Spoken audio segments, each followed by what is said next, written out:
Nous voici encore une nouvelle fois pour réaliser un nouveau projet.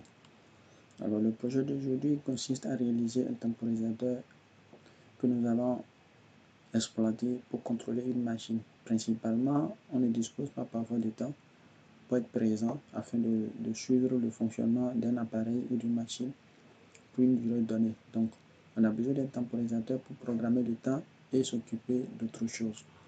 Alors pour cela, pour ce projet, nous allons utiliser 4 boutons pour soi et faire le contrôle et observer les variables sur un écran LCD. Très rapidement, je vais vous présenter le code programme que j'ai écrit. J'ai écrit plusieurs codes, mais je vais vous présenter le code basique que j'ai nommé version numéro 1. Après avoir importé les librairies, je vais importer aussi la librairie LCD, c'est-à-dire pour l'écran. Je vais importer le module LCD que je vais extraire de la librairie NumPy. Après cela, je vais faire la connexion à l'Arduino. Vous voyez, pour la connexion à l'Arduino, c'est déjà vu précédemment. Pour définir les broches d'exploitation, c'est déjà vu aussi, donc je ne vais pas perdre le temps pour ça. Si vous ne voyez pas clair, permettez-moi d'agrandir un peu ma police pour vous permettre de voir mieux l'écriture qui s'affiche sur l'écran. Voilà, donc je vais essayer de capter cette portion et vous allez voir. Voilà un peu le code. Donc il faut initialiser maintenant les broches. Après les définitions des broches, il faut initialiser, c'est-à-dire définir ceux qui sont output et ceux qui sont input. Par après, il faut maintenant déclarer les variables pour le temps. Vous savez, pour décompter, je dois commencer par 0. C'est ce qui m'intéresse moi. Je veux que l'heure soit à 0, la minute à 0, la seconde à 0. Alors, mon objectif c'est quoi? C'est d'utiliser les 4 boutons pour contrôler le système. Le bouton numéro 1 va servir à faire du set, c'est-à-dire start, pour mettre le système en marche. Le bouton numéro 2 va me permettre de faire du select, c'est-à-dire sélectionner si c'est l'heure que je veux modifier, ou bien la minute, ou bien la seconde que je veux programmer. Le bouton numéro 3 va me permettre de faire du hop, c'est-à-dire si je veux, ici maintenant par exemple, l'heure est à 0 heure. Vous voyez, donc la durée c'est 0 pour l'heure.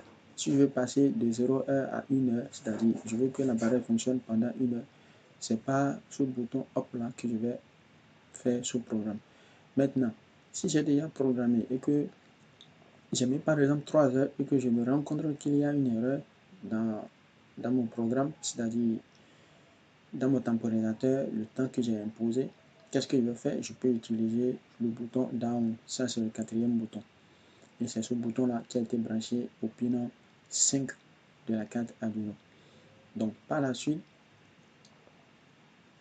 je dois déclarer pour dire que tous les états doivent être off, c'est-à-dire à l'allumage, tout le système doit être au repos. C'est ce qui m'intéresse. Si tout le système est au repos, ça veut dire que le temps est au repos. 0, 0 pour la minute, 0 pour la seconde, 0 pour, comment on appelle, 0 pour tout élément, c'est-à-dire état false. Donc ce qui va m'amener à observer mon relais à l'état bas. Ensuite, le temps du rebond, anti-rebond. C'est un temps très important qu'il faut définir. Le délai anti-rebond ici est de 0 après la commande précédente. Ça veut dire que si j'appuie sur un bouton pour appuyer encore une nouvelle fois et que pour que le système prenne en compte ce que j'ai fait comme une impulsion à nouveau. Donc j'ai créé un temps qui est égal à 0 à ce niveau-là. Pour la durée du bip, ça c'est pour comment on appelle, pour le buzzer que j'ai utilisé à l'intérieur. Donc par la suite, je vais initialiser mon écran LCD après la connexion. Donc pour initialiser l'écran LCD, il va falloir créer une boucle avec la fonction try et set, comme on l'a dit, pour montrer que réellement l'écran LCD s'est bien connecté. Ensuite, il faut définir maintenant l'état des LED. Donc, update, ça c'est la mise à jour pour les LED. Short beep, ça c'est pour le buzzer. Et alarme aussi, à la fin du course. Je veux que l'alarme sonne pour une tonalité donnée. Vous voyez? Donc, en effet, si je finis cette portion, je suis en mesure maintenant de voir sur mon écran les paramètres que je désire.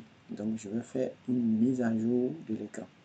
Après la mise à jour de l'écran, je vais maintenant imposer une portion pour le reset du système.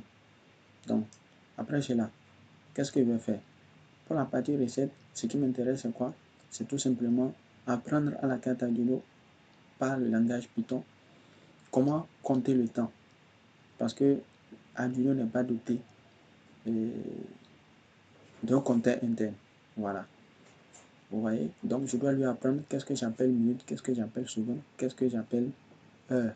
Et le lien entre tous ces éléments-là. Raison pour laquelle cette portion a été définie. Pour l'affichage. Par la suite, vous voyez ce que j'ai ici. 3600, ça représente quoi? Ça représente la seconde pour une heure. Vous avez ici 60 qui représente quoi? Qui représente la minute. Vous voyez? Donc, une minute compte 60 secondes. Vous voyez un peu? Ça veut dire que tous les éléments sont définis en fonction de la seconde.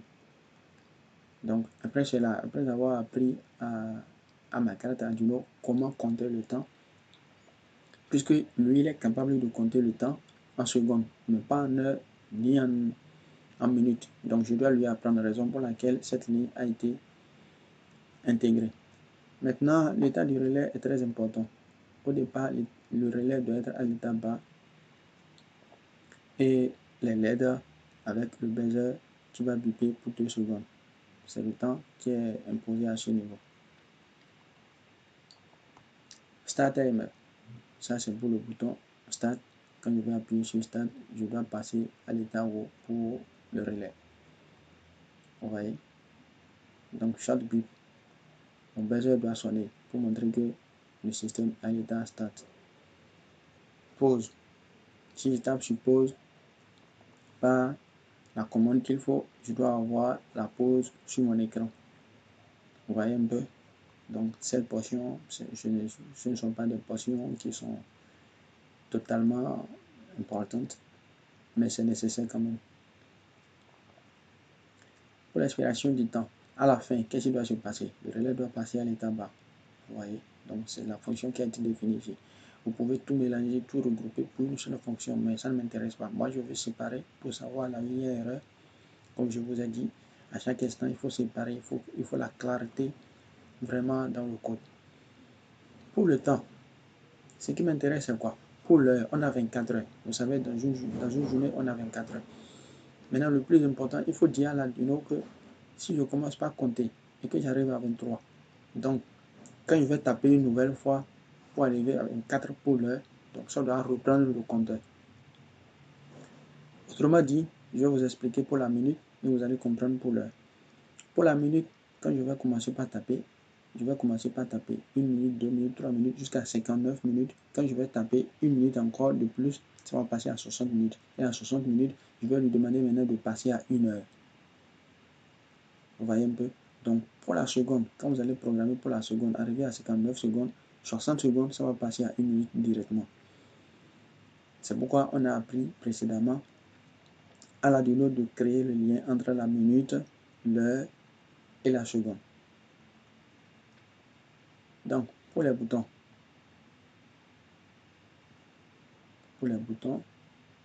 laissez-moi fermer cette portion.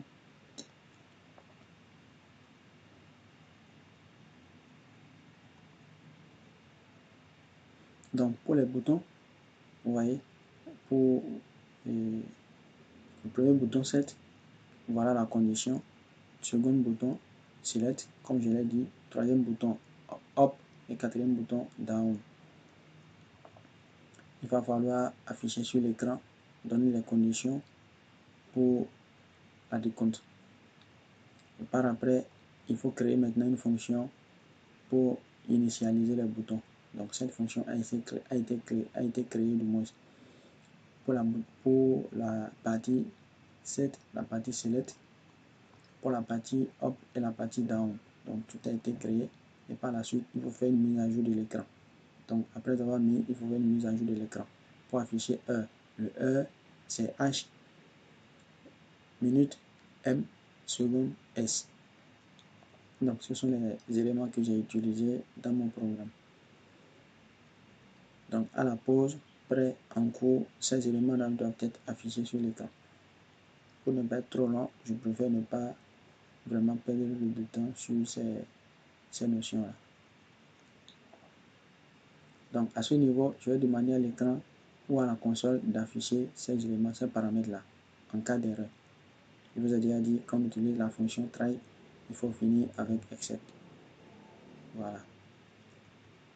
Donc, ensuite, on a la boucle principale. Pour la boucle principale, je peux définir une fonction par la fonction defMain. Mais je préfère aller de façon très simple pour initialiser le système. Donc, à chaque 0,05 secondes, l'écran doit faire du moins une mise à jour. Donc, par la suite, je vais clôturer pour terminer à la fin du système. Le relais doit être à l'état bas. Vous voyez un peu? Donc, ça, c'est le code programme. Je ne voudrais pas vraiment perdre de temps sur l'explication parce qu'on a réalisé assez de projets qui pourraient vous permettre de comprendre tout ce qui a été fait ici. Il n'y a rien de compliqué là. Maintenant, ce que je vais vous montrer par la suite, c'est peut-être le circuit diagramme. Le circuit diagramme, c'est où? Voilà, c'est ça ici que j'ai réalisé. C'est très important. Si vous ratez le circuit diagramme, votre système ne sera pas en mesure de fonctionner. Regarde pour les boutons, c'est la partie qui m'intéresse le plus. Regardez pour ce bouton-là. Ça, c'est le premier bouton que j'ai appelé, comment on appelle? Hour. Ça, c'est pour le set. Ça, c'est pour le select. Ici, c'est pour le down, ou bien le up et le down. Donc, qu'est-ce que vous allez remarquer? Les résistances d'IK qui sont branchées et connectées vers la broche ground. Ces résistances-là sont des résistances pull down. C'est pour permettre au système d'envoyer une impulsion 1 parce qu'à l'état bas, vous avez 0. Et à l'état 1, vous envoyez une impulsion pour commander. Donc, à chaque instant que vous allez appuyer sur ce bouton, qu'est-ce qui va se passer? Vous allez envoyer une impulsion par la broche 3. Ça, c'est pour le select.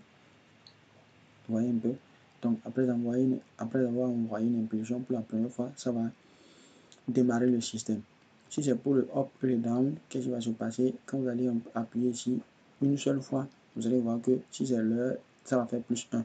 Si vous appuyez encore une nouvelle fois, ça va faire plus 2. Ainsi de suite. Ça fait 2 heures, 3 heures, ainsi de suite. Maintenant, quand vous allez enlever la main, vous allez passer à l'état 0. Donc, c'est grâce à cette résistance que vous allez créer du pull down.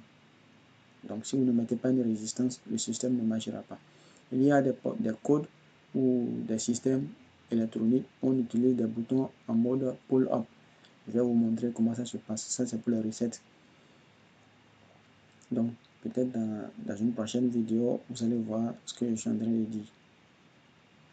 Alors, ici, j'ai fait une petite simulation. Je crois que ce n'est pas si important qu'on perde le temps sur ça.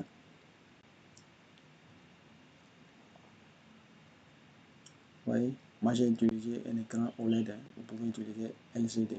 Donc, pour le programme Python, c'est LCD que j'ai utilisé. Donc, vous allez utiliser l'écran LCD et non OLED. Vous voyez, tous les éléments sont, le relais est là, la batterie, source d'alimentation, l'appareil à commander. Ici, les deux LED signalétiques, une LED qui va s'allumer lorsque le système sera off et l'autre LED va s'allumer lorsque le système va démarrer. Vous avez les boutons qu'il faut ici. Donc, pour ces éléments, je vais les supprimer et mettre ici set, select, up, down. Ce sont les boutons que j'ai copiés, que j'ai utilisés précédemment pour d'autres projets, en contrôlant l'heure, la minute, la seconde et cette step. Voilà un peu la simulation. Vous voyez, il me demande maintenant de programmer l'heure, la minute et la seconde. Donc, le reste, le compteur, c'est-à-dire le compteur, c'est ici. Si je dis par exemple une minute, il va écrire 1 minute 00. Donc, il va commencer par compter. Et vous allez voir le reste du temps à ce niveau. Et après avoir uploadé par 7 la programmation que vous voulez, vous allez voir ici le nombre d'heures que vous avez programmé, vous allez voir le nombre de minutes programmées, vous allez voir le nombre de secondes programmées. Si c'est la seconde seule que vous voulez utiliser pour contrôler, vous allez ici écrire. Et comment cela se passe? Vous allez taper sur Select et vous allez voir que votre curseur passera devant. Vous allez taper sur Select encore, vous allez passer au niveau de la seconde et vous allez maintenant mettre tout ce que vous voulez comme valeur, uploader et taper sur Set pour valider le système. Voilà un peu ce que je tiens à vous présenter aujourd'hui pour le projet. Si vous avez aimé, n'hésitez pas de liker, d'apprécier et de partager la vidéo. Si vous avez des questions ou préoccupations, la barre de commentaires est là. Pour télécharger les informations nécessaires, regardez dans la description. Alors par la suite, ce que je vais vous dire encore, c'est de ne pas oublier d'envoyer le firmware de l'Arduino sur la carte Arduino avant avant d'exécuter le code Python qu'on vient de créer. Donc c'est très important. Vous voyez, c'est très important, sinon votre système ne sera pas reconnu. Parce que la carte Arduino est programmée en CPP. Donc si vous voulez travailler en langage Python, il va falloir faire une conversion. Le second code, pour ce qui est ici, j'ai utilisé juste la mémoire EEPROM de la carte Arduino qui est de 1 kilo-octet. Donc grâce à cette mémoire-là, je stocke les variables telles que l'heure, la minute et la seconde. De sorte que si par exemple je programme et que j'utilise mon appareil et par après je réallume l'appareil et je vais utiliser à nouveau le programme que j'ai utilisé précédemment, c'est-à-dire le temps, l'heure, la minute et la seconde que j'ai utilisé précédemment pour contrôler l'appareil, serait exploité directement si je ne fais pas un nouveau programme. Vous voyez un peu? Donc c'est ce que j'ai fait pour ce programme-là. Donc pour augmenter la robustesse. Et par la suite, en dehors de l'écran LCD, j'ai ajouté la console. Donc pour la version numéro 3 que j'ai créée, j'ai ajouté d'autres commandes pour pouvoir effectuer des modifications au niveau de la console. Donc ça c'est le code numéro 3. Ce n'est pas important pour vous parce que vous voyez le nombre de lignes de code que j'ai écrit. Donc c'est des codes qui sont écrits pendant des jours. Je ne vais pas perdre de temps pour ça. Donc il va falloir démarrer par ce qui est basique. Donc c'est ceci. Juste 240 et quelques lignes de code.